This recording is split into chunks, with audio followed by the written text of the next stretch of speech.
Hey, what's up, y'all? Y'all know my slogan. I don't know it all, but I know what I've been through. Now, before we get into this video, make sure you check us out on Patreon at www.patreon.com/Hookah Anonymous _. You guys been telling us to create one for the longest, so we recently created a community where we will upload videos that we can't share on YouTube due to their guidelines. We'll also be dropping the latest to there first, behind the scenes information that you wouldn't find anywhere else on our socials. So make sure you become a member, and after you do that, head over to our official Instagram page at Hookah Anonymous _ and follow us there. Now without further ado, let's get into what you guys came here to see. Now, they say that social media has a way of making people expose who they truly are, because these days everyone is doing whatever it is that they want to do for some type of clout. Before, it was mainly put on young people, and although that's still true, you still have older guys who love to get on social media and prove a point for whatever reason. You would think that they'll be past that because it was a time where they say social media was just for nerds, goofies, lames, etc. But as time progressed, we're starting to see those same gangsters that once said all those things about people using social media actually be on social media too. Well, one of the last people I thought I would see on social media is ATK's own Ksoo's father, who thought it was a good idea to flip on his own flesh and blood in the courtroom to save himself. We all heard of Outpost snitching on guys he worked with in DC, but I think this right here takes the cake. And not only did he tell on his own flesh and blood, he's back on social media and making posts as if he don't even care, insinuating that he's not leaving his hometown and whatever happens to him can happen because he isn't afraid to DIE. Crazy. Now, real quick for y'all that don't know the backstory, ATK and Young and Ace affiliate Queso was accused of shooting another rapper by the name of Little Buck in retaliation of his stepbrother and the same father being shot, allegedly by Buck or someone affiliated with him. According to reports, it said that in 2020, Queso would seek revenge for the shooting that injured his father and unalive his stepbrother Willie Addison in 2019. Queso, along with ATK Scotty, would be the alleged suspects in the shooting of Little Buck when he was gunned down, as Queso was also caught on nearby surveillance. Court documents state that after the shooting, Queso and another individual fled the scene and ended up invading someone's home in efforts to hide, and then their father was called to pick them up after. Queso's dad, aka Abdul Robinson Sr., came to the location given to him per Queso and the individual and drove them away safely, making himself an accessory to the crime.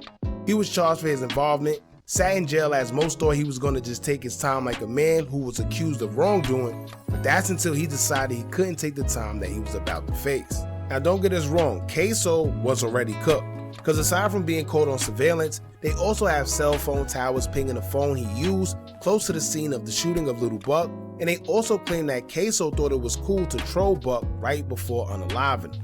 Then they used song lyrics to put two and two together, with one of the songs being Queso Homicide by Young and Ace. They claim that within those lyrics, Young and Ace mocked the death of Little Buck, and Queso also used that same song under one of his Instagram posts, also trolling the death of Little Buck in the process.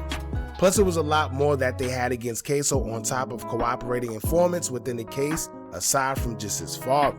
But I think it's just the fact that this was the man's son, and the shooting basically stemmed from the retaliation of the mere fact that his father was the one that got shot and his son was doing what he felt was right to avenge the situation. Now, Queso's father admitted to being an accessory to the crime, but was granted reduction of the 60 years that he was facing after identifying Queso as the shooter in the case.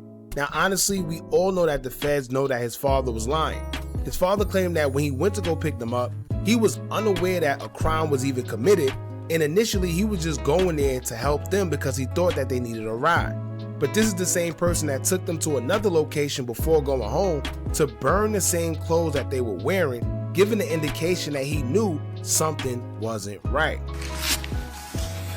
Shouldn't kill him pro se myself. Look, all I know is this. I'll put this in a question. You claim that the phone that's used by the shooter, that's registered in your name, right? Oh, excuse me, Daryl Watts. Right? Right. and we'll get to that. You allegedly burn the clothes that Butter had on him, right? Correct. You break through the police perimeter to pick up Leroy Whitaker and Barner, right? Come on, man. You exaggerating, man. You know it wasn't no police perimeter, none of that. You exaggerating now. I'm exaggerating that there wasn't drones and helicopters overhead? How would I know that? Because you were driving to the location? And I would see a drone in the air? So we'll agree. All right, let's say the JSO. We'll let JSO answer the question whether they had a perimeter and they had hundreds of officers trying to find the shooter that was running through neighborhoods. You really think I would have went through there if I seen all those police and all that? Or a drone and a helicopter and all that? You think I would have went up in there with my car registered in my name? You don't want me to answer that question. So why don't you stick to answering my questions and not asking me them? It's a life you live, right? You live this life in the streets, right? Nah. Or wait, are you telling me that you, as the patriarch of the family, that basically... So yes, the feds knew he was lying if you ask me, but they played the game of cat and mouse. They let him go to catch the bigger fish. They really wanted Queso, and that's really all that mattered to them, and his testimony solidified just that. After January 15th, 2020, you became aware of a video recording that captured the murder of Charles McCormick, is that correct? Yes. And you've had an opportunity during the pendency of your case and the discovery to see that recording. Yes. Did you, when you viewed that recording, recognize the person depicted in it? Yes. Who is the person that was captured on the video recording shooting Charles McCormick?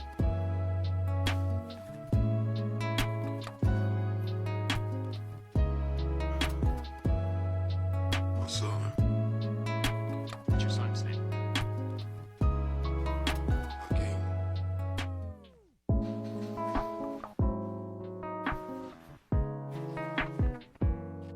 So with all that being said, Queso's father has returned to social media with a message for everyone. See, at first it looked like he got tricked by the feds because even though he testified, they told us that he was still going to do some time for being accessory to the crime, period.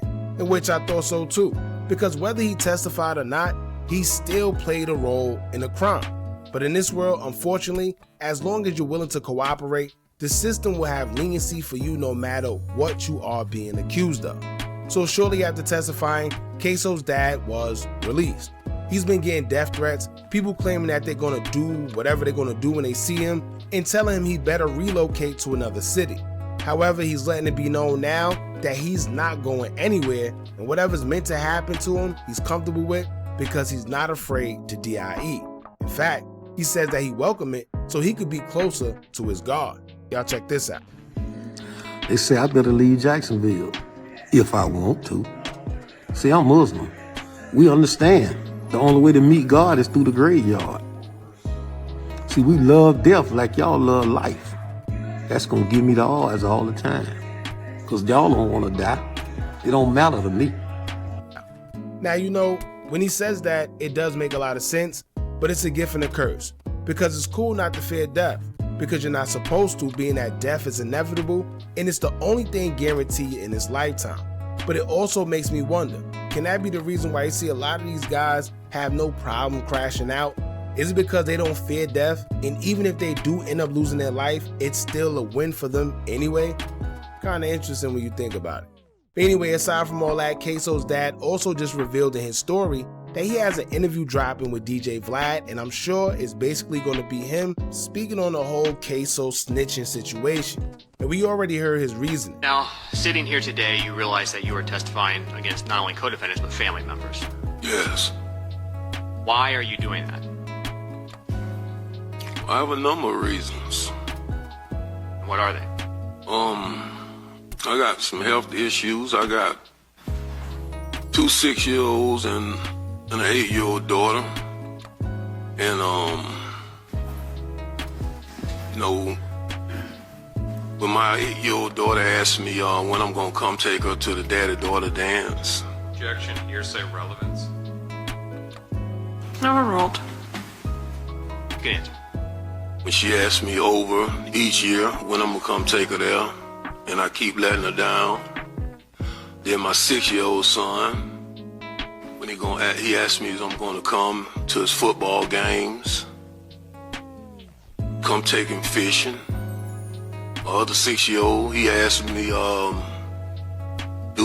when I'm gonna come see him, when he begging me, please come see me, daddy.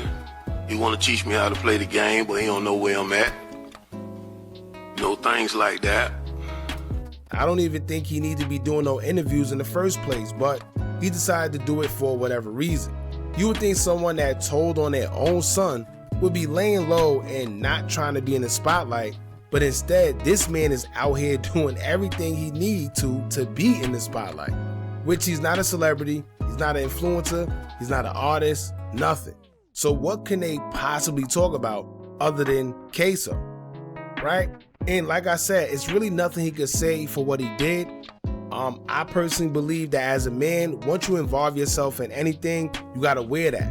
I know some people may disagree because they say, well, he didn't technically do anything. He just played an accessory, he just drove them. I've seen a lot of people say that in the comments. But it don't matter whatever you did. If you feel you didn't do anything, let justice prevail. You don't testify, especially against your own son. If you feel you didn't do anything, then justice will prevail and it will show. Other than that, it seemed like they just tricked him out of his position, because I don't even think that he was going to get 60 years for just being an accessory.